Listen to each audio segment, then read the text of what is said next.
네, 반가워요. 저는 회사를 운영하고 있는 여자예요. 회사를 그만두고 친구들의 도움으로 회사를 차리면서 나름 성공의 가도를 달리고 있어요. 지금은 결혼 생각은 꿈도 안 꾸고 있어요. 워낙에 여기저기 계약을 하고 바쁘고 그런 것도 있지만 사실 전 결혼이 처음이 아니거든요. 남편하고 만나게 된 건 부모님과 시부모님의 주선으로 이루어졌어요. 당시 우리 집안은 그렇게 상황이 좋지 않았거든요. 아버지는 사업을 운영하시다가 사기 같은 거에 결국은 파산을 하게 되면서 집안이 기울게 되었어요. 그래서 시부모님한테 도움을 많이 받았어요. 그래도 어느 정도 상가를 차려서 운영을 하게 되면서 생활이 나아지게 되었고, 제가 어느 정도 나이가 되자 시부모님이 자기 아들, 즉 남편하고 결혼하라고 하신 거예요. 참고로 아버지와 시아버지는 오래전부터 친구였고, 시아버지가 변호사가 되겠다며 공부를 열심히 했는데 아버지가 막노동으로 일한 돈을 주면서 열심히 하라고 해서 공부를 해서 변호사가 되었고, 그 보답으로 시아버지께서 저희 집안을 도와주셨던 거였어요. 아버지는 좋다며, 시아버지 아들이 잘생기고 능력이 좋다며 칭찬을 자자히 하셨어요. 저도 그때 만나지도 않아서 몰랐는데 시아버지의 아들, 즉 남편이 명문대 로스쿨을 다니고 있었고 거기서도 이름을 날려서 굉장히 인기가 많았어요. 듣기론 여자들이 결혼하자고 줄을 섰다고 하니 그런 대단한 남자와 저와 만난다고 하는 게 정말이지 너무나도 기대가 크면서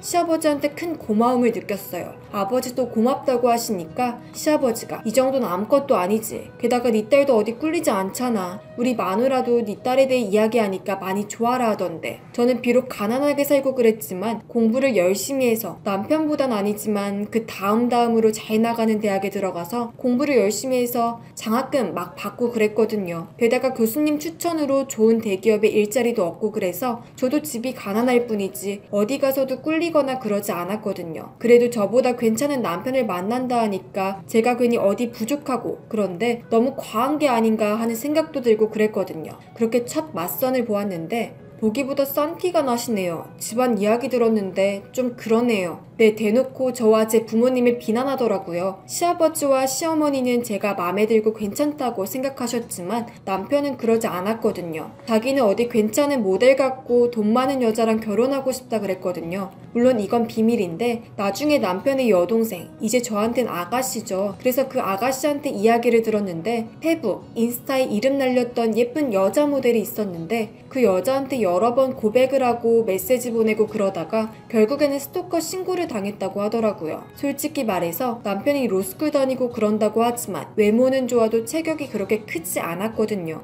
심지어 저보다 키가 작았어요. 그래서인지 차인 것 같더라고요. 그렇게 첫 맞선 때 아주 기분 나쁘게 끝나니까 듣기론 시부모님께서 남편을 엄청 혼냈다고 하더라고요. 그 뒤로 남편이 사과를 하며 연애를 하는데 돈을 남편이 다 대주고 그랬지만 왠지 돈을 쓰기 싫은데 쓰는 것 같은 표정을 짓고 있더라고요. 솔직히 제가 얻어먹는 처지라서 뭐라 말은 못했지만 그렇게 할 바엔 차라리 제가 돈을 내고 말지 라는 생각이 강하게 들었어요. 뭐 솔직히 제가 회사 다니고 돈도 부족한 게 아닌데 뭐하러 기분 나쁜 표정으로 돈을 대신 내주는 걸 지켜보나요? 솔직히 말해서 이때쯤 결혼해도 괜찮나 싶었어요. 어차피 그 사람은 어디 바람을 펴도 상관없을 정도로 절 만나는 걸 좋아하지 않았거든요. 하지만 부모님이 만나보라고 하셨고 그간 사정을 알고 있어서 그냥저냥 참고 있었어요. 그래도 어느 정도 시간이 지나니까 트러블은 사라지고 남편도 정신을 차렸는지 서서히 저한테 관심을 갖더라고요. 저도 그런 모습에 다행이다 라고 하며 앞으로도 남편한테 잘해줘야지 하는 마음이 생기면서 서로 결혼을 하자고 결심을 하게 되었어요. 부모님과 시부모님은 아주 기뻐하셨고 그렇게 결혼까지 프리패스로 이어졌어요. 혼수는 시부모님께서 다 준비하셨고 아가씨는 제가 결혼하는 거에 축하해주고 그랬어요. 그렇게 나름 행복한 결혼 생활을 하게 될 거라고 생각을 했어요. 하지만 문제가 있었어요. 바로 제가 몸이 약하다는 거였어요. 어렸을 때부터 온갖 병에 다 걸려서 별명이 종합병원이라고 할 정도로 많이 아팠고 대학교 때도 수시로 쉬고 그랬거든요. 그래서인지 결혼 생활을 할 때 많이 불편하더라고요. 처음에는 그래도 남편이 잘해주려고 그랬지만 검사가 된 남편이 자기가 일이 바쁘다며 집에 잘 들어오진 않더라고요. 뭐 거기까진 이해는 해요. 검사가 얼마나 바쁜지 저도 알거든요. 그 뒤로도 계속 이어졌는데 어느 날 아가씨가 저한테 전화를 걸었어요. 아니 언니, 오빠가 아까 다른 여자랑 부대끼며 놀고 있었었어. 혹시 무슨 일이 있었어? 라고 말하니까 엥 뭐지 하며 자세히 말해보라고 하니까 아가씨가 자기가 퇴근을 하고 집에 가는데 남편이 동료들과 같이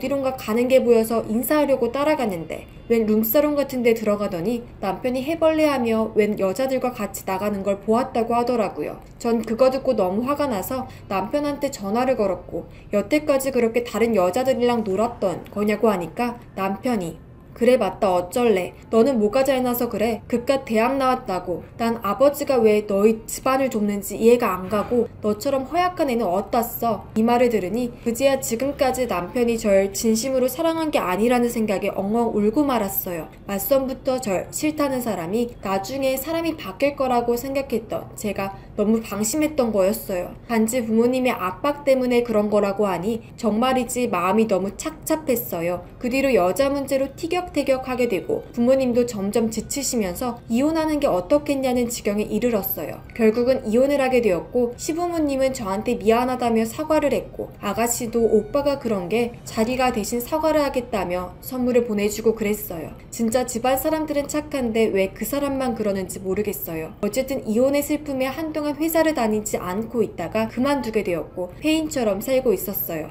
그러다가 문득 지금까지 일했던 회사 경험들이 아까워서 사업을 구상했고 사업 계획서를 쓰고 여기저기 방안을 세우며 회사를 차리려고 노력을 했어요. 늦은 나이지만 알바 같은 걸로 자금을 구하고 저랑 뜻이 맞는 친구들을 모아서 같이 회사를 차리고 제가 운이 좋았는지 회사가 잘 돼서 직원들이 꽤 많이 있는 회사로 성장을 하게 되었어요. 그렇게 회사 일로 바쁜 어느 날 이혼했던 남편이 오더라고요. 저기 그동안 미안했어. 다시 합치면 어떨까? 저는 그런 남편이 너무나도 뻔뻔스러워서 내가 왜? 하며 퉁명스럽게 대답하니 아니 자기 왜 그래? 원래는 내가 화를 내도 뭐라 안 했잖아. 내가 지금까지 살면서 당신만한 사람이 없는 것 같아. 저는 바쁘니까 왜 그러냐고 용건만 말하라니까 글쎄 남편이 이혼을 하고 새 여자랑 같이 지내고 그랬는데 이미 시부모님한테 문전박대를 당한 지 오래라서 시부모님과 연을 끊고 살았고 그래도 자기는 그 여자랑 같이 행복하게 오랫동안 지내는 줄 알았는데 그 여자가 집까지 자기 명의로 바꾸더니 나중에는 자기 몰래 집을 팔고 다른 곳으로 도망을 쳤다고 하더라고요. 재산도 거의 다 가져가고요. 듣기론 거의 다 아내 명의로 바꾸었다고 하더라고요. 한순간에 거지가 된 남편이 어떻게든 복수하려고 했지만 그 새 여자가 새로 사귄 사람이 알고 보니 자기 검사 선배였다고 하더라고요. 결국에는 쿠사리를 먹고 그 뒤로 선배의 압박으로 검찰에서 나와 변호사를 하는데 법적 인맥이 다 거기서 거기라 그런지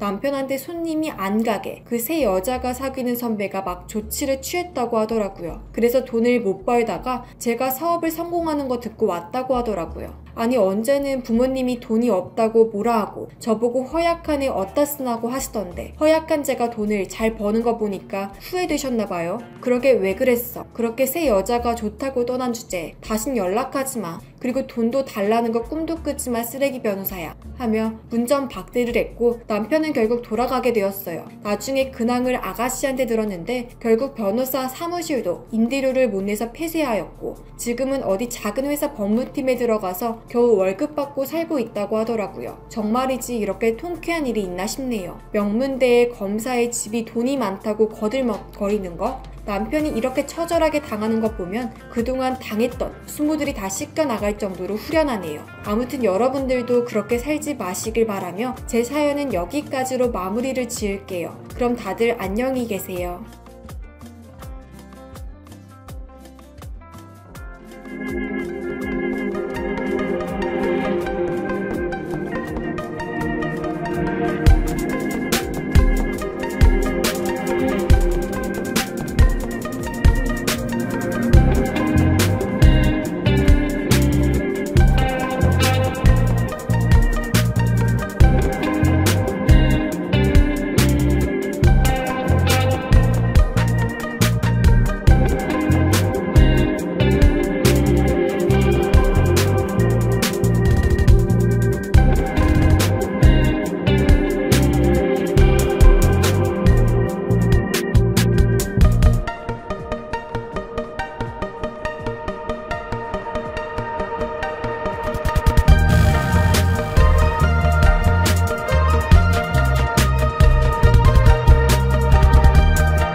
안녕하세요. 저는 얼마 전 결혼을 약속했던 남자친구와 헤어진 31살의 여자입니다. 저는 사실 결혼 생각이 별로 없었어요. 요즘 말로 비혼주의라고 하죠. 저는 비혼주의자였어요. 남자친구를 만나기 전까지는요. 남자친구는 대학 후배를 통해서 알게 된 동생이었죠. 남자친구는 저에게 첫눈에 반했다며 무턱대고 들이대기 시작했어요. 저는 연하 남친은 생각도 없었기에 극구 거절하고 도망 다녔는데 어느 날 제가 많이 아팠던 날에 밤새 제 옆에서 극진하게 간호해주고 난 후 저의 마음도 조금 열리기 시작했죠. 또 남자친구가 저보다 어려서 결혼 얘기는 당장 나오지 않을 것 같아서 부담 없이 만나기 시작했어요. 처음부터 남자친구에게 얘기했어요. 난 결혼 생각은 없다고. 결혼을 하게 되더라도 애는 낳을 생각이 없다고요. 남자친구는 모두 제 의견을 존중해주겠다며 제 뜻에 따르겠다며 제발 자기랑 만나만 달라고 해서 못 이기는 척 남친과 연애를 하게 되었네요. 남친은 회사 생활을 한 지 얼마 안 됐기도 했고 그다지 많이 버는 업종도 아니었기 때문에 모아둔 돈이 없었죠. 그래도 남친한테 누나 소리 듣는 것도 귀여웠고 제 말이면 꿈뻑 죽는 것도 귀여웠기 때문에 이런 남자라면 결혼해도 괜찮을 것 같다는 생각이 들기 시작했네요. 그래서 결국 저는 남친과 결혼을 약속하게 되었어요. 준비할 건 따로 없었죠. 저는 결혼할 생각이 없었기 때문에 대출받아 지금 사는 아파트를 매매했고 대출금을 갚고 있어요. 빚이긴 하지만 제 명의의 아파트고 갖고 있는 가전도 부족한 게 없어서 남친이 모아둔 돈이 없어도 괜찮다고 생각했죠. 남친은 자기가 1,000만 원은 모아놨다며 당장이라도 제가 허락만 한다면 바로 같이 살고 싶다고 했죠. 그렇게 저희는 결혼을 하기로 했고 남친은 어느새 제가 사는 집에 들어와 함께 지내게 되었어요. 저는 남친에게 별다른 걸 바라는 건 없었어요. 그냥 인생의 동반자 정도로 재미있게 살았으면 좋겠다 정도였죠. 그런데 남친은 시간이 지날수록 결혼 준비에 대해 저와 다르게 생각하는 것 같더라고요. 일단 먼저 제 명의의 아파트인데요. 제 아파트는 대출금이 1억 정도 남아있는데 제가 천천히 갚다가 나중에 퇴직금으로 갚던지 아니면 부모님 유산으로 갚던지 어떻게든 수월하게 갚을 능력이 있거든요. 그런데 남자친구가 자꾸 같이 대출금 갚아나가자고 말하는 거예요. 그래서 아니라고, 이건 내 아파트니까 내가 알아서 한다고 걱정하지 말라고 했죠. 정확한 금액이 얼마 남았는지도 말 안 해줬어요. 그런데 자꾸 제 걱정을 하는 척하면서 혼자 갚으면 힘들지 않겠냐고요. 자기랑 같이 갚아나가면 이 아파트 우리 보금자리처럼 소중하게 느껴지지 않겠냐고요. 자기도 이제 이 아파트 같이 들어와 사는 건데 뭐라도 하고 싶다고 하는 거예요. 그러면서 은근슬쩍 아파트를 공동명의로 해야 되겠네? 이러는 거예요. 자기랑 나랑 대출금 같이 갚아나가면 이 집은 내 집이 아니라 우리 집이 되는 거니까 공동명의를 해야 된다나요? 그래서 기가 차서 그럼 내가 이 집 대출금 거의 다 갚았으니까 네가 모은 돈으로 혼수라도 해올래? 라고 물어보니 남친이 어이없는 소리를 하네요. 대출금 같이 갚는데 무슨 혼수냐며. 자기가 모은 돈으로 자기 결혼하니까 지네 집 냉장고랑 소파 바꿔드린다고 하는 거예요. 도대체 이게 무슨 계산법인지. 제가 이 집이 2억짜리인데 1억은 이미 내가 갚았고 남은 1억을 우리 둘이 같이 갚으면 5천만 원씩 갚는다고 쳐도 넌 2억짜리 아파트를 5천만 원만 내고 공동 명의를 하는 건데 그러면 내가 손해 아니냐고 물었어요. 솔직히 남친 월급 200만 원 겨우 넘고 저는 자영업해서 수입이 들쑥날쑥하지만 못 벌 때는 800만 원, 많이 잘 벌 때는 2천만 원도 찍거든요. 집에서 하는 일이라 따로 직원도 없고 바쁠 때만 간간히 외주 알바 쓰면서 하느라 인건비도 별로 안 들고요. 그래서 제가 세금만 떼고 제 몫으로 다 가져가서 쓰는데 남은 1억 돈도 솔직히 남친이 저랑 비슷한 금액으로 갚을 수 없을 텐데 자꾸 공동명의 소리를 하니까 남친이 제 아파트 날로 먹으려고 하는 것 같고 그래요. 더군다나 자기 전 재산인 1,000만 원은 자기 부모님 갖다 준다고 하는데 제가 무슨 기부하려고 결혼하는 것도 아니고요. 그래서 제가 생각이 바뀌었다고. 남들 다 하는 것처럼 결혼하고 싶은 거면 내가 집 해왔으니까 네가 혼수를 다 해오고 결혼식 비용이랑 신혼여행 비용까지 다 되는 게 맞는 것 같다고 했어요. 그러니 완전 얼굴 싹 바꾸면서 누나가 어떻게 이렇게 말하냐고, 나한테 뭐 뜯어먹으려고 결혼하냐고, 내가 모아둔 돈이 어딨냐고 그걸 나더러 다 부담하라는 거니에요. 그래서 남자 여자만 바뀐 거지 보통 남자 쪽에서 집해오면 여자가 혼수랑 나머지 다 한다. 예단 예물은 남들처럼 각각 하자고 했더니 혼수는 안 해도 되지 않냐는 거예요. 진짜 어이가 없어서 말이죠.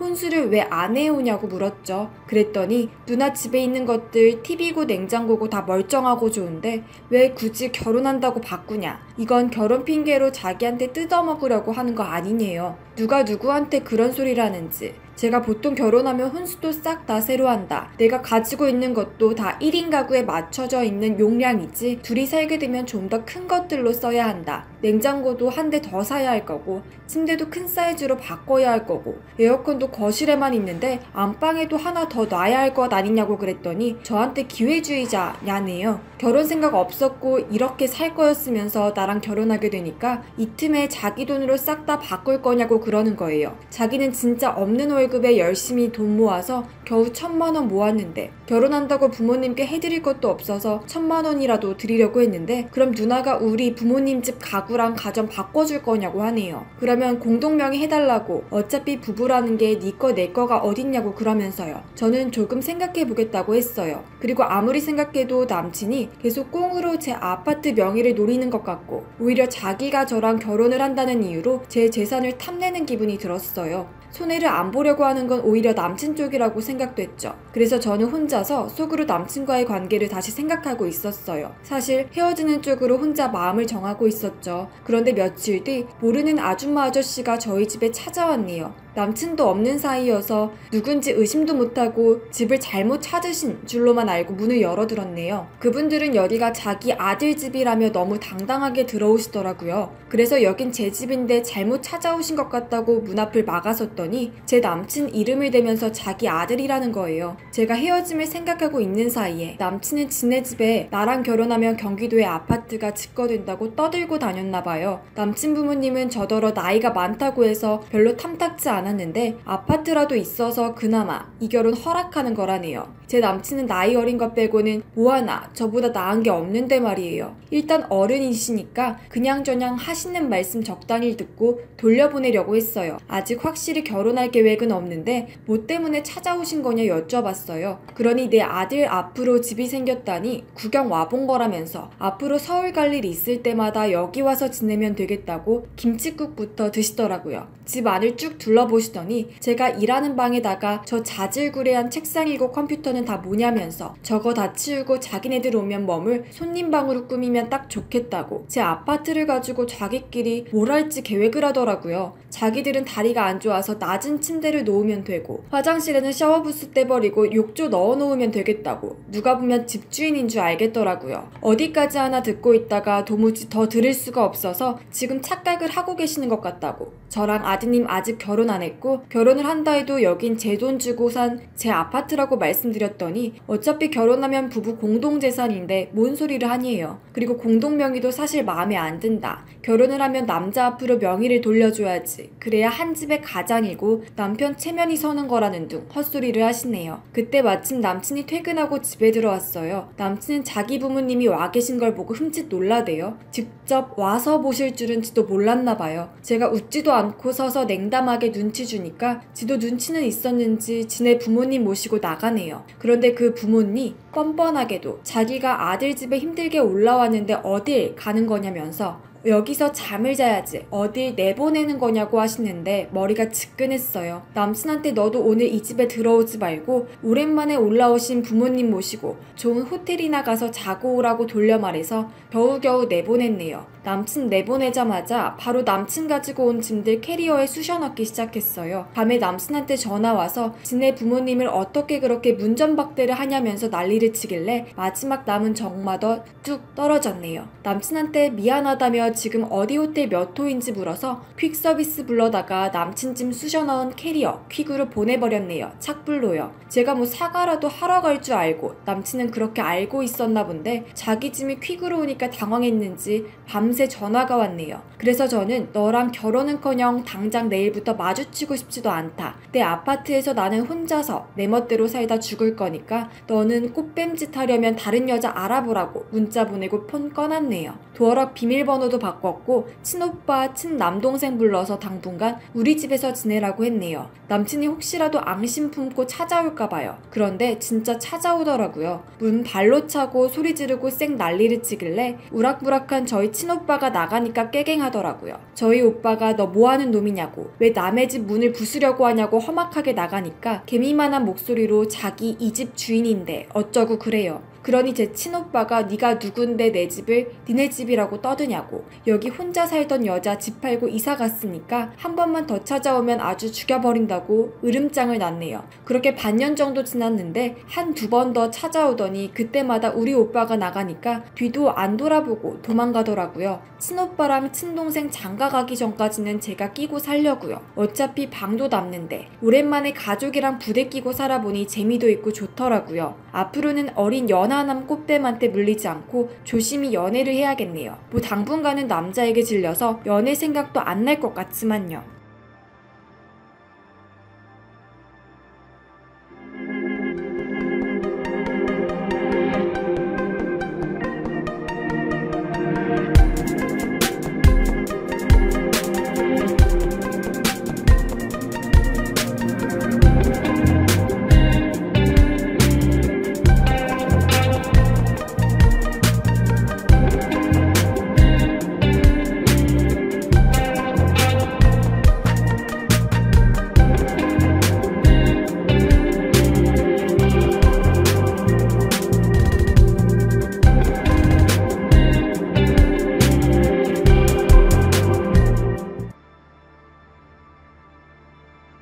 안녕하세요. 저는 이혼을 준비 중인 30대 중반의 여성이에요. 제 결혼 생활의 종지부를 찍게 된 저의 기구한 이야기를 주변의 누구에게 털어놓을 수가 없어 답답한 마음에 이렇게 사연을 보냅니다. 저는 1년간의 열애 끝에 결혼을 하게 되었습니다. 나이도 차고 그래서 부모님이 엄청 성화를 부리셔서 급한 마음에 소개팅을 나가다가 마음에 들어 사귀게 되었고, 그렇게 서로 조건도 비슷하고 그래서 결국 결혼까지 하게 되었죠. 친구들은 1년밖에 안 사귀고 결혼을 하냐고 말렸지만 어차피 결혼하기에 늦었다고 생각되는 나이였기에 급하게 결혼 준비를 하게 된 것도 있었어요. 그래도 저는 제 결정에 후회는 없었어요. 연애를 조금 해본 것도 아니고 만날 만큼 만나봐서 그런지 이 남자 저 남자 다 비슷하더라고요. 그래서 타이밍 좋게 나타난 남편과 결혼 결심한 거였고요. 그런데 좀 더 재보고 결혼을 했어야 하는 걸까요? 남편은 성실한 회사원이었어요. 시부모님도 그냥저냥 적당히 예뻐해 주시고 간섭도 적당히 하시는 편이어서 저는 그래도 무난한 결혼 생활한다고 생각했어요.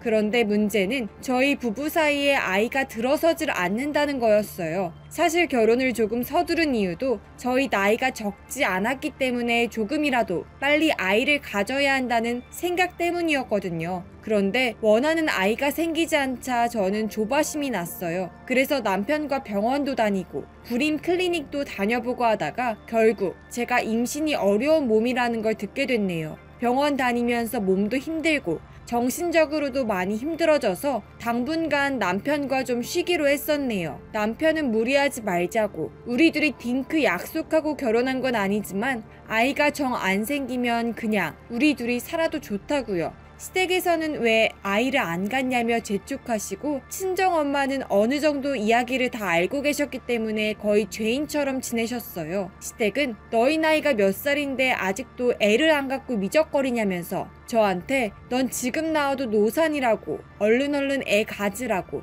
임신에 좋다는 한약까지 해서 집에 찾아오셨고요. 우리 집이 어떤 집안인데 우리 집안 대를 끊어놓으려고 하냐면서요. 오히려 별 내색 않던 시어머니셨기에 그런 말씀 하시는 게 너무 서운했네요. 제가 시어머니 성화에 너무 스트레스를 받아 하니까 남편이 제 편을 들어주시며 시어머니께서는 차라리 입양이라도 하는 게 좋겠다고 하시는 거예요. 저는 오히려 너무 놀랐어요. 옛날 분이 시어머니께서 입양을 먼저 권하셨다는 사실이요. 저도 평소에 입양에 대해 나쁜 생각은 없었기 때문에, 그리고 저 역시 아이를 간절히 바랐기 때문에 시어머니 말씀에 입양을 생각해봤어요. 남편에게 의견을 물었더니 남편은 자기는 별로 개의치 않는다고, 애가 없어도 행복하겠지만 뭐 아이가 주는 기쁨도 분명히 클 거라는 두루뭉술한 말만 늘어놓더라고요. 했는데요. 결론은 다 제 뜻에 따르겠다고 하더군요. 저는 입양이라는 게 제가 임신을 해서 낳는 것보다 어려운 문제인 것 같아서 섣불리 결정을 내리지 못했어요. 제가 별다른 얘기가 없자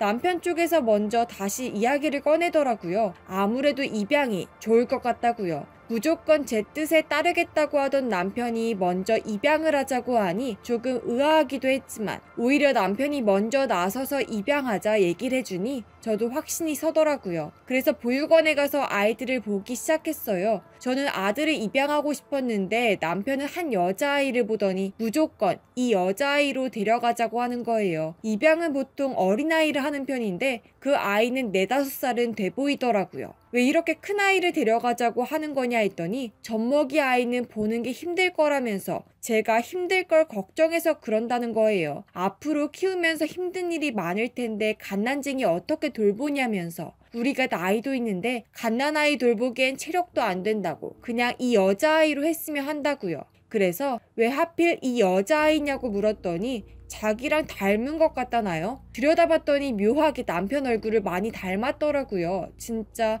친딸처럼요. 그래서 저도 마음이 끌리더라고요. 남편을 닮아서인지 나중에 아이가 입양하라는 이야기도 안 들릴 것 같고요. 남편이 너무 완강하게 고집을 부려서 어쩔 수 없이 그 4살짜리 여자아이는 결국 제 딸로 입양을 했습니다. 아이가 참 예쁘게 생겼더라고요. 제가 낳으면 이렇게 예쁜 딸을 낳을 수 있을까? 뭐 이런 생각도 들었고요. 저희 딸은 그렇게 우리 집 외동딸로 들어오게 되었습니다. 처음엔 눈치도 많이 보는 게 마음이 아파서 제가 더 신경을 썼어요. 좋아하는 음식도 매일 물어보고 매일 만들어주고 남편과 제 사이에 두고 같이 잠도 잤고 아이 이름은 원래 보육원에서 쓰던 이름을 계속 썼어요. 아이가 자기 이름을 인지하고 있기도 했고 또 이름 뜻도 좋았기 때문이었죠. 대를 이어야 한다며 아이를 무조건 낳아야 한다고 했던 시어머니도 저희가 딸을 데려갔음에도 불구하고 엄청 예뻐하셨어요. 요즘은 딸들도 제사 지내면 된다고 하시면서요. 입양아이인데도 정말 친손주처럼 물고 빨고 심지어 아이가 먹다 뱉은 것까지 드실 정도로 예뻐하셨네요. 저는 다행이다 생각했죠. 입양아이인데도 남편도 쏙 빼닮았고 시부모님도 저렇게 예뻐하시고 아이도 저를 잘 따랐기 때문이에요.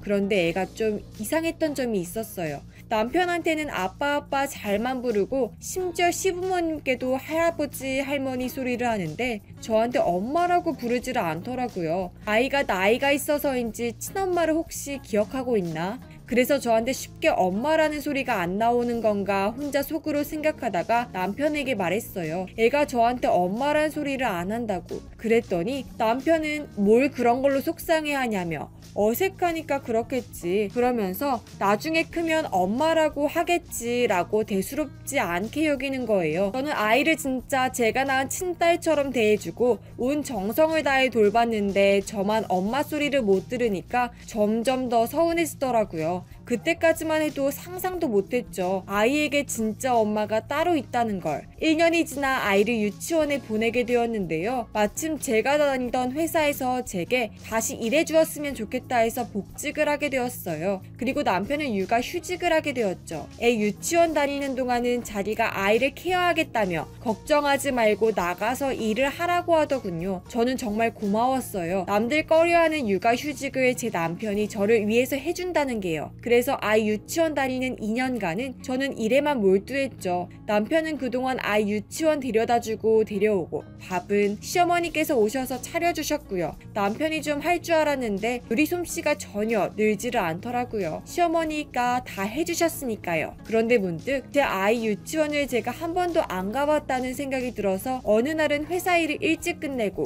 제가 유치원에 아이를 데리러 갔어요. 남편은 전화를 받지 않더군요. 그날 제가 아이를 데리러 가지 않았다면 저에게 이런 일이 생기지 않았을까요? 유치원에 가서 누구 엄마라고 그동안 일하느라 얼굴 한번 못 비춰서 선생님께 죄송하다고 말씀드리는데 선생님이 눈을 동그랗게 뜨시고는 누구시라고요? 하고 묻는 거예요. 그래서 저는 땡땡이 엄마예요 라고 했는데 유치원 선생님이 땡땡이 오늘 엄마 아빠가 오셔서 집에 데리고 가셨는데요 하시는 거예요. 저는 제가 잘못 들은 줄 알았어요. 유치원 선생님께 제가 유치원을 잘못 잘못 찾아온 것 같다고 정신없이 둘러대고 집으로 향했어요. 집에 조용히 문 열고 들어갔는데 안에 남편과 누가 있더군요. 여자 목소리가 들렸는데 제가 온 걸 안에서 눈치 못 챈 것 같았죠. 그래서 몰래 엿들었어요. 지금 남편이 누구랑 무슨 얘기를 하는지요. 그 대화는 정말 충격적이었습니다. 낯선 여자의 목소리는 제가 믿을 수 없는 것들을 이야기했어요. 자기를 언제까지 이렇게 둘 거냐고요. 빨리 자기랑 우리 딸이랑 시부모님이랑 같이 살고 싶다고. 그 여자 언제 내보낼 거냐고.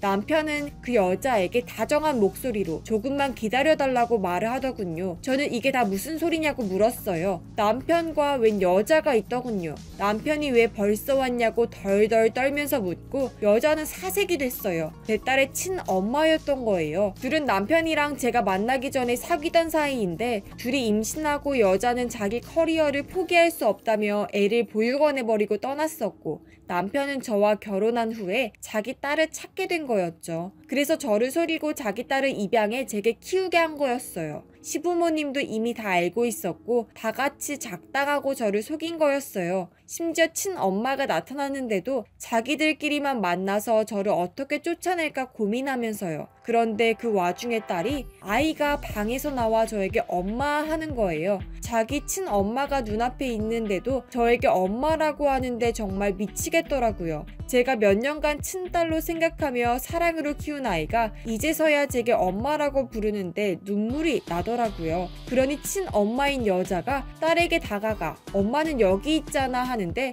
딸이 저한테 달려와 안기더라고요. 딸은 자기가 버려졌었다는 사실을 너무 어린 나이임에도 알고 있었고 제가 자기를 품었다는 것도 알았던 거예요. 그리고 친엄마보다 제가 자신을 더 사랑해준 걸 느끼고 있던 거고요.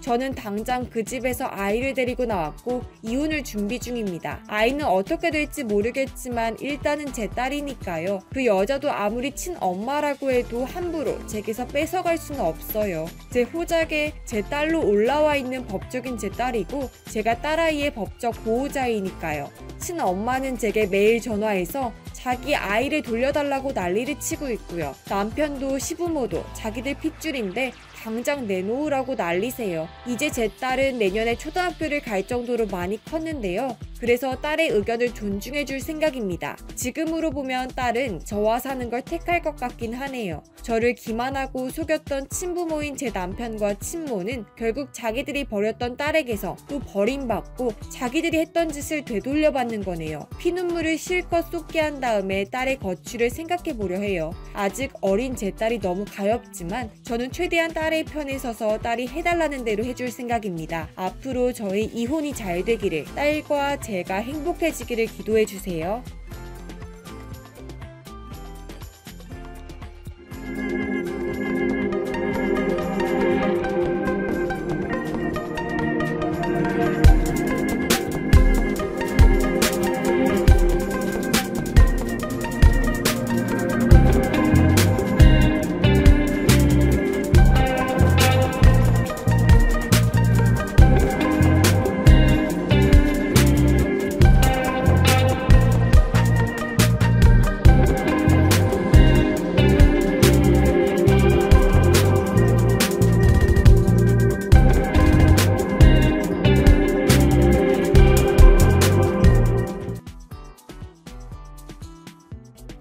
안녕하세요. 저는 얼마 전 눈치 없는 남편한테 정남이가 떨어진 20대 후반의 여자입니다. 저희 시댁은 노후 준비가 잘 안 되어 있어서 저희랑 형님네 댁에서 달마다 용돈을 드리고 있고요. 저희 친정은 엄마 아빠가 공직에 계시다가 정년 퇴직하시고 연금 받아 생활하셔서 생활에 어려움이 별로 없어서 용돈은 생신, 명절에만 챙겨드리고 있어요. 저희 친정은 저랑 제 언니가 시집가고 난 뒤에 엄마 아빠 두 분이서 지내고 계신데요. 저희 아빠가 외식하는 걸 싫어하시고 집에서 차려 먹는 걸 좋아하세요. 그래서 저희 엄마 평생 회사도 다니면서 아침 저녁으로 아빠 식사 꼬박 챙겨드리면서 사셨거든요. 저희 친정엄마가 음식 솜씨가 좋으신 편이에요. 그래서 더 아빠가 바깥 음식 안 좋아하는 것 것도 있긴 하고요. 남편이 결혼 전부터 저희 집 오면 친정엄마가 항상 푸짐하게 차려줘서 남편이 항상 어머님 음식 솜씨는 진짜 최고라고 맨날 칭찬했거든요. 그런데 요즘 엄마가 집안일을 너무 많이 하셔서 손목이 안 좋으세요.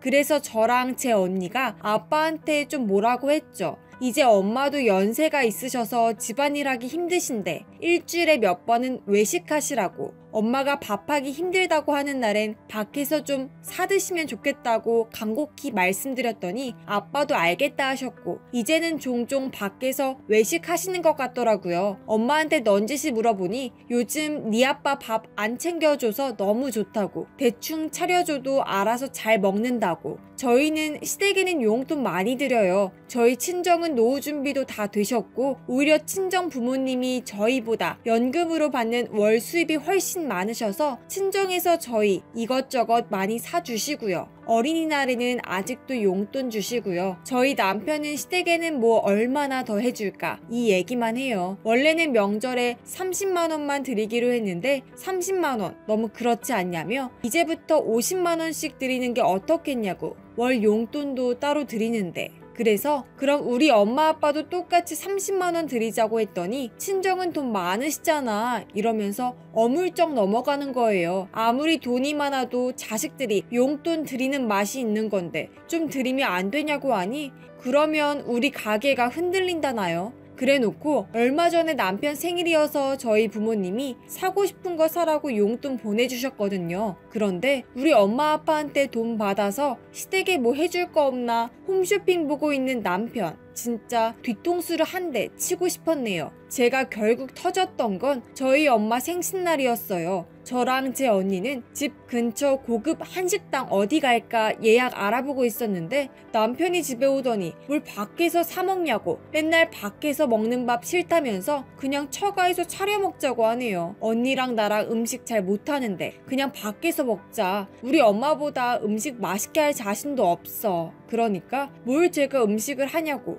장모님 음식 솜씨가 웬만한 식당보다 고급인데 장모님이 차리시면 되지 이러는데 진짜 눈치가 없는 건지 열받아서 남편한테 한 소리 했네요. 우리 엄마가 밥 차리는 사람이냐고, 생일상도 우리 엄마가 차려서 식구들한테 바쳐야 하냐고요. 그랬더니 좋은 게 좋은 거지 뭘 그렇게까지 심하게 이야기하냐면서 장모님도 그렇게 하자고 하셨다는 거예요. 그게 무슨 소리냐고 물었더니 이미 엄마한테 연락해서 생신날 어떻게 할 건지 여쭈어봤는데 자리가 나서서 장모님 밥 먹고 싶다고 그랬다고 하네요. 자리가 뭔데요? 마음 약하고 사위 이뻐하는 우리 엄마, 사위가 자기 밥 먹고 싶다고 하는데 어떻게 거절하겠어요? 엄마가 그렇게 하자고 하셨다는 거예요. 진짜 그 순간 남편이 어찌나 미워 보이던지요. 일단 그렇게 약속을 했다고 하니까 더는 말 안 하고 넘어갔어요. 엄마가 장보고 요리할 생각이 걱정은 되고 속상도 했지만요. 그렇게 엄마 생일날 다 같이 모여서 밥을 먹었어요. 엄마 힘들까봐 제가 일찍 퇴근해서 친척집으로 갔죠. 그런데 평소 저희 집에서 해먹는 음식들과는 좀 다른 거예요. 저희 집은 회무침이나 해산물은 잘 안 해먹는 편인데 유독 해산물들이 많더라고요. 손질하기도 번거롭고 한데 왜 이런 걸 다 샀냐고, 엄마 이거 먹고 싶었어? 하고 물어보니까 제 남편이 먹고 싶다고 했다는 거예요. 기가 차서 말이죠. 자리가 왜 우리 엄마 생일에 메뉴까지 정하나 싶었죠. 괜히 엄마 생일날이 한 소리에서 분위기 망치기 싫어서 일단은 가만히 있었네요. 퇴근 후에 집에 온 남편 아주 신나서 달려왔어요. 아주 누가 보면 자기 생일인 줄 알겠더라고요. 우리 엄마는 허리도 제대로 못 펴고 계속 빈 접시 치우고 새 음식 나르고 남편은 상석에 앉아서 먹기만 하고요. 어찌나 먹는 모습마저 얄미워 보이던지 저렇게 잘 받아 먹었으니 엄마 선물이라도 제대로 된 거 사왔겠지 하고 생각했어요. 식사 다 치우고 과일 먹으면서 케이크에 불 붙이면서 준비해간 엄마 선물 드렸네요. 저는 백화점에서 산 핸드백 내밀고 남편 쳐다봤는데 접시에 코 박고 케이크만 먹고 있더라고요. 케이크도 제가 사온 건데 말이죠. 집에 오는 길에 정말 열받아서 어떻게 우리 집에 그럴 수 있냐고 했죠. 남편은 뭔 소리야 이러는데 진짜 머리통 한 대 치고 싶더라고요. 우리 엄마 음식 준비하게 한 것도 모자라서 네가 처먹고 싶은 메뉴까지 줄줄 읊어드렸냐고. 그리고 우리 엄마 생일상 네가 맛있게 받아 먹었는데 생일 선물 하나라도 사오지 그랬냐고. 작은 머리핀 하나라도 사오지. 어떻게 케이크도 없이 꽃 한 송이도 없이 빈손으로 오냐고 뭐라고 했더니 아니 네가 어차피 백화점에서 비싼 가방 사드렸는데 뭘 우리 벌이에 선물을 2개나 해드려 하는데 진짜 이 인간이 미쳤나 싶더라고요. 나는 니네 엄마 생일 때 가서 식사도 차리고 선물도 드리고 용돈도 챙겨드렸다. 근데 왜 당신은 받는 것만 받아먹고 우리 집에 해주는 것도 없냐고 몰아붙였어요.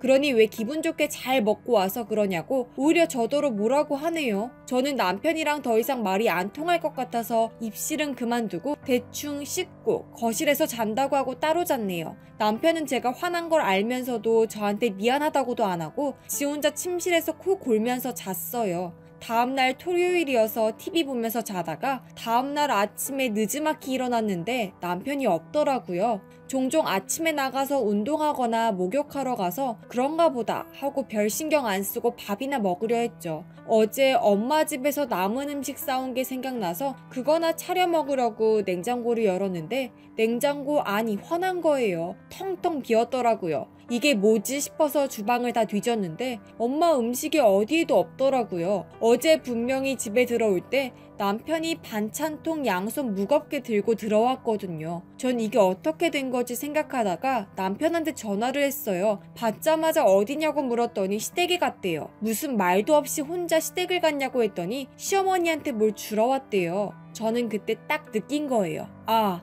남편이 우리 엄마 음식 싸가지고 지네 엄마 주러 갔구나 하고요. 시댁이 가까워서 저도 바로 차 몰고 시댁으로 갔어요. 벨도 안 누르고 도어락 비번치고 들어갔는데 정말 지들끼리 진수성찬을 차려놓고 아침 먹고 있더라고요. 다 우리 엄마가 뼈 빠지게 해서 만든 음식으로요. 진짜 기가 차서 시부모님한테 인사도 안 드리고 남편 보고 너 지금 뭐 하는 짓이냐고 그랬죠. 그러니 시어머니가 저더러 남편한테 말버릇이 그게 뭐냐요. 저는 남편한테 넌 버릇이 그게 뭐냐. 장모님이 뼈 빠지게 만든 음식 딸내미 먹으라고 가지고 온 건데 너는 그걸 조금도 아니고 몽땅 다 챙겨서 니네 집에 갖고 왔냐고. 어디서 배워먹은 버릇이냐고 그랬죠. 그러니 시어머니가 저를 퍽퍽 치면서 지금 이게 시부모 앞에서 뭐하는 짓거리냐고 개념 없다고 뭐라고 화를 내셨어요. 저는 너무 짜증나서 시댁 냉장고에 있는 우리 엄마 반찬 다 들고 나와버렸네요. 남편이랑 시어머니가 지금 그걸 왜 가져가냐고 난리치는데 그냥 나와버렸어요. 차에 시동 거는데 남편이 따라 나와서 지금 시댁에서 뭐하는 짓거리냐고 난리를 쳤어요. 끝까지 미안하단 말은 안 하고 장모님 음식 두고 가라고 하네요. 이거 우리 엄마 줄 거라고. 그래서 왜 우리 엄마가 힘들게 한 음식을 니네 가족이 홀랑 먹냐고 했더니 자기가 장모님한테 먹고 싶다고 한 거니까 자기 거래요. 뭔 소리냐고 물었더니 시어머니가 한두 번 먹어본 저희 엄마 음식 보고 너무 맛있어 하셔서 이왕 우리 엄마가 생일 겸 음식 하실 때 시어머니가 좋아하시는 메뉴로 주문한 거라고요. 정말 어이가 바닥을 치더라고요. 처음부터 지네 엄마 갖다 주려고 우리 엄마한테 이 음식 저 음식 아주 지 입맛대로 주문한 거잖아요. 우리 엄마가 무슨 반찬 가게 아줌마냐고. 네가 뭔데 우리 엄마한테 음식을 시키냐고 했어요. 반찬 가게 아줌마는 차라리 음식값이라도 받지. 너는 해주는 거 하나 없이 우리 엄마한테 받아 처먹기만 한다고. 난 진짜 너 정신 나간 놈 같다고 막 소리를 질렀죠. 아파트 주민들 다 나와서 구경하고 아주 끔찍한 하루였어요.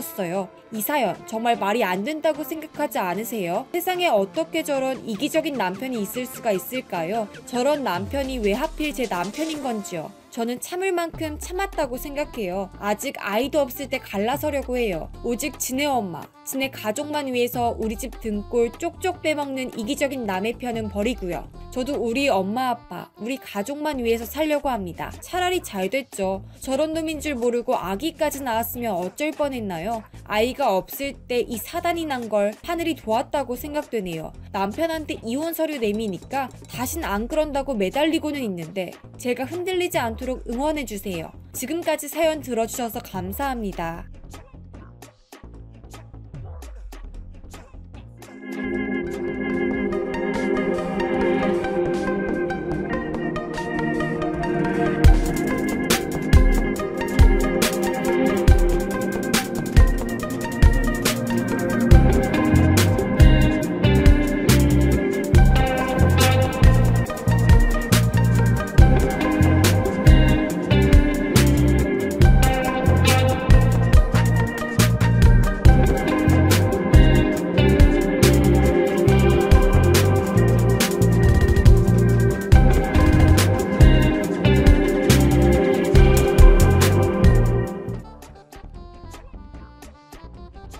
다들 반가워요. 올해로 32살인 여자예요. 이번에 제가 말하는 사연은 진짜 황당하고 억울한 일을 기회가 있어서 복수를 하게 된 사연이에요. 그럼 시작을 할게요. 저하고 예비 남편은 친구의 주선으로 서로 만나게 되었어요. 처음에는 그렇게 급한 것도 아니고 맘에 들긴 해도 그렇게 결혼을 하고 싶다고 생각이 든 적이 없었어요. 그냥 이렇게 연애를 하며 사는 게 낙이라고 생각을 했거든요. 하지만 연애를 계속하다 보니까 그 남자가 맘에 들고 남자도 저한테 마음이 들기 시작을 했어요. 그리고 요즘 애를 안 낳는다고 난리잖아요. 그래서인지 부모님한테 얼른 결혼을 하라고 압박을 넣고 그러고 있었어요. 그래서 제가 예비 남편한테 결혼을 하자고 제안을 했어요. 그런데 처음에는 반대를 했어요. 저는 왜 언제는 나와 같이 있으면 좋다고 말했잖아 라고 말하니까 아니 좀 결혼은 아닌 것 같지 않나 해서 우리 너무 빠르게 한 거 아니냐 라고 말해서 잠시 기분이 상하고 그랬지만 계속되는 이야기 끝에 결국은 결혼을 하기로 결정을 하게 되었어요. 그래서 결혼을 하기 전에 인사를 드리러 갔죠. 예비 시댁과 부모님한테는 인정을 받았어요. 이제 얼른 결혼을 하면 된다고 말씀들 하시니 그래도 나름 상황이 괜찮다고 생각을 했어요. 하지만 그때부터 예비 남편이 변질이 된 것 같더라고요. 아니 사실 그 전부터였을까나요? 연애할 때도 보면 사실 고백을 하자면 한 달에 한두 번 정도 만나는 적이 여러 번 있었어요. 자기는 야근이니 그런 걸로 바쁘다고 하고 주말에 일은 한다고 난리도 아니었죠. 바쁘겠거니 하는데 친구가 저한테 왠지 그 사람 바람 피는 것 같다고 말하더라고요. 왜 그러냐 했더니 주말에 자기가 카페에서 마시는데 예비 남편을 봤었는데 웬 여자랑 같이 대화하는 걸 목격했다고 하더라고요. 그때 저는 너가 너무 예민한 거 아니야? 그냥 직장 동료겠지 라고 말했죠.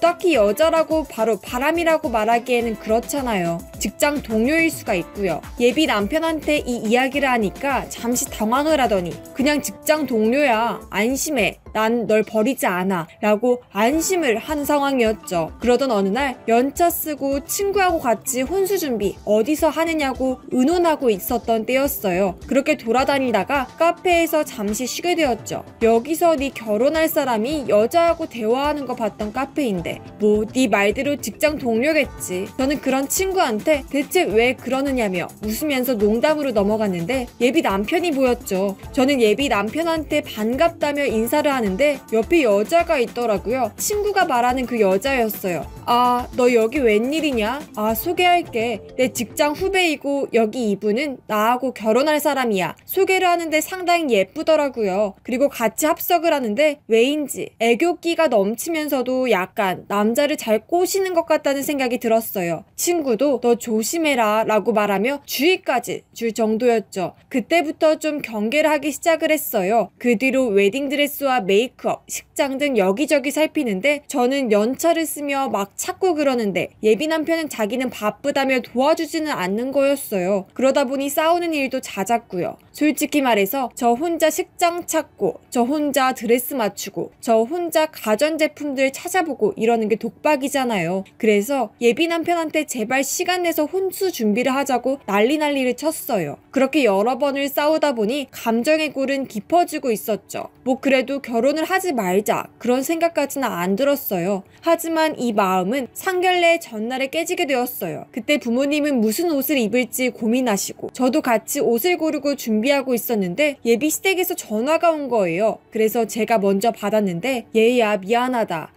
우리 아들이 갑자기 결혼을 하고 싶지 않는다고 하더라. 스트레스 받는다니 하는데 그걸 지 입으로 말하기가 그렇다고 내가 대신 전화마. 정말 미안하다. 이게 대체 무슨 일인가요? 상견례 전날에 이렇게 펑크를 내니까 부모님은 대체 그놈은 뭐 하는 놈이냐고 짓거리셨고 저는 예비 남편한테 전화를 해서 대체 무슨 짓이냐고 역정을 내었죠. 그러자 예비 남편이 사랑이 식었고 애초에 결혼은 생각도 안 했다며 여기서 끝내자라고 말하며 잠적해버렸죠. 그 뒤로 연락이 안 되고 친구를 통해 대체 그놈이 뭐하나 해서 알아봤는데 알고 보니 그놈 그 직장 후배라는 여자하고 바람이 났더라고요. 친구가 이럴 줄 알았다며 저 년이 꼬신 게 분명하다고 말을 했죠. 그러면서 저 위로해 주었죠. 진짜 분하고 화가 나고 저걸 어찌할까 고민을 하고 있었어요. 하지만 부모님은 그러지 말고 그냥 잊으라며 액땜을 한 거다 생각하며 살자고 해서 그러려니 하고 살게 되었. 어느 날 회사를 다니는데 오랜만에 예비 남편의 근황이 궁금해서 페북을 켰는데 그 직장 후배년이랑 결혼한다고 하더라고요. 언제는 저와 결혼을 하면 좋다고 난리치면서 파혼한 지 2달 만에 결혼을 한다고 하니까 진짜 어이가 없었죠. 뭐 그때 댓글들 반응도 영 좋진 않았어요. 전 그거 보며 꼴 좋다 라고 생각하며 그냥 넘기려고 했는데 친구가 저한테 카톡을 날렸더라고요. 친구가 자기가 아는 사람이 예비 남편의 친구라고 해서 같이 만나자고 하더라고요. 그래서 서로 합의된 상태에서 만나기로 했죠. 잘 들으세요. 실은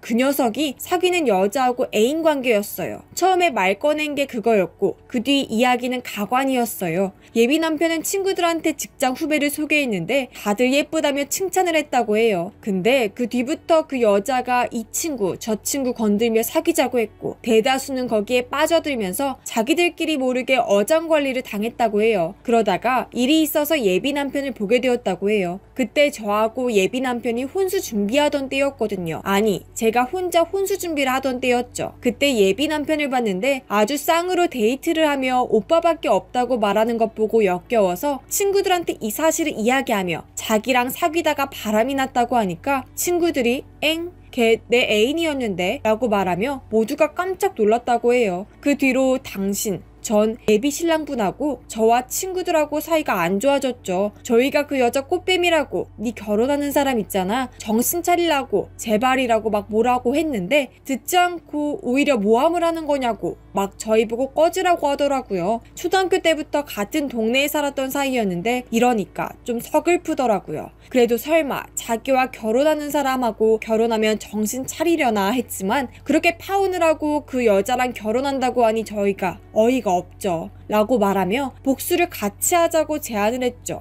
뭐 저도 마다할 이유가 있을까요? 같이 동참을 했고 그렇게 계획을 세우며 그 못된 예비 남편의 결혼식을 기다리고 있었어요. 결혼식장에 갔는데 보니까 예전에 제가 결혼하자고 예비 남편한테 말한 곳이더라고요. 전 거기서 다시 화가 나서 이러려고 한 건가? 라고 생각을 했죠. 그리고 거기서 시부모님과 예비 남편이 인사를 하고 있어서 제가 가서 인사를 드렸거든요. 그러자 다들 당황을 하더라고요. 저는 그냥 결혼식 구경하러 왔다고 말하며 들어가려는데 예비 남편놈이 와서 왜 이러냐고 하더라고요. 왜? 난 니년이랑 어떻게 잘 지내는지 궁금해서. 못 찔려? 그놈은 어떻게든 돈을 줄 테니까 제발 식장에서 나가달라고 하고 저는 괜찮다며 사고는 안 치겠다고 말했죠. 어차피 저 나가도 그 결혼식은 망할 예정이거든요. 그래서 그냥 넘어가면서 결혼식을 진행하게 되었죠. 신부가 오는데 와, 제가 맞춘 드레스와 디자인이 똑같더라고요. 진짜 이쯤 되면 제가 무슨 결혼 준비 시다바리인 줄 알겠네요. 참고로 그 신부는 결혼식 전에 절 만나서 굉장히 불편해하더라고요. 아마 불안했겠죠. 그래서 어느 정도 진행이 되고 있을 때 부부의 영상을 보여주는 코너가 있었어요. 다들 박수를 보낼 때 저는 크게 웃음을 지었죠. 왜냐고요? 그 영상에는 직장 후배년과 사귀던 예비 남편 친구들이 찍은 사진들이며 직장 후배한테 사준 선물과 그걸 구입하는 데 드는 돈, 그리고 마지막으로 결혼 기념으로 한마디를 한다는 부분에서 그딴 식으로 살지 말라고 쏘아붙였거든요. 거기에 저도 나오고요. 사람들은 다 난리가 났었죠.